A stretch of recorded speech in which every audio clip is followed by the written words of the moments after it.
Hello everyone, I am back, having been to a family wedding. My brother's younger son,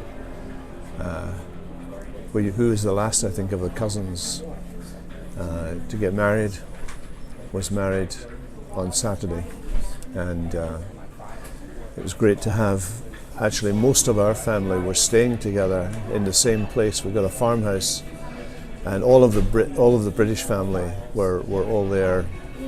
4 of our kids, their children. The only one that was missing is our New Jersey daughter, who couldn't come over at that time because she was working.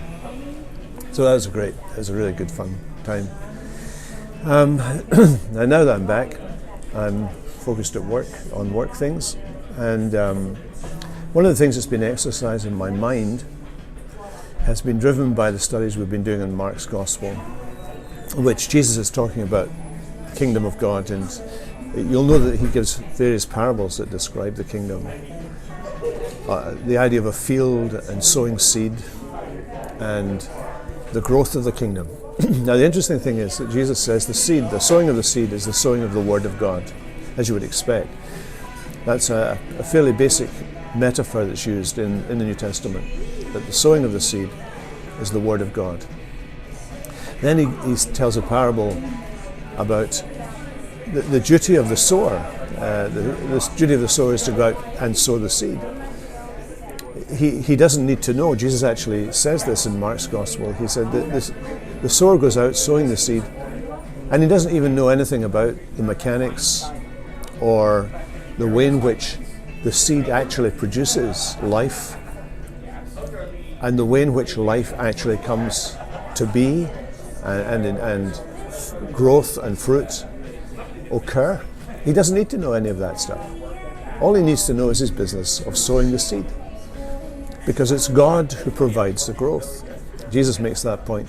The Apostle Paul makes it again in Corinthians when he's talking about the ministry of the Word of God, and he says, one sows, one waters, but it's God who makes things grow. That's Paul's language. It's God who makes things grow. So the growth of the church is entirely God's business and not ours. The sowing of the seed is our business. Making sure the gospel gets out and gets in is the business of the church. But the growth in numbers, growth in size, growth in the kingdom is entirely a work of God. Which is why it was so foolish, really, 30 years ago when the so-called church growth movement tried to use scientific methods of describing or of ascertaining how growth takes place. In other words, the whole basis of their movement was to interfere in things which the Bible specifically says are God's business and not ours. And it appeared to work for a moment, because when they were popular, things in America were buzzing. There was a real movement of God. Christianity was on the upscale. Presidential candidates wanted to make sure that people knew they were Christians and so on. Now, of course, that's changed, and so the church growth experts have taken their business to places where the church is growing naturally, in Africa and so on. But the big warning, I think, of the church growth movement is, once we start interfering with what the Bible explicitly says is God's territory, we're bound to be failures.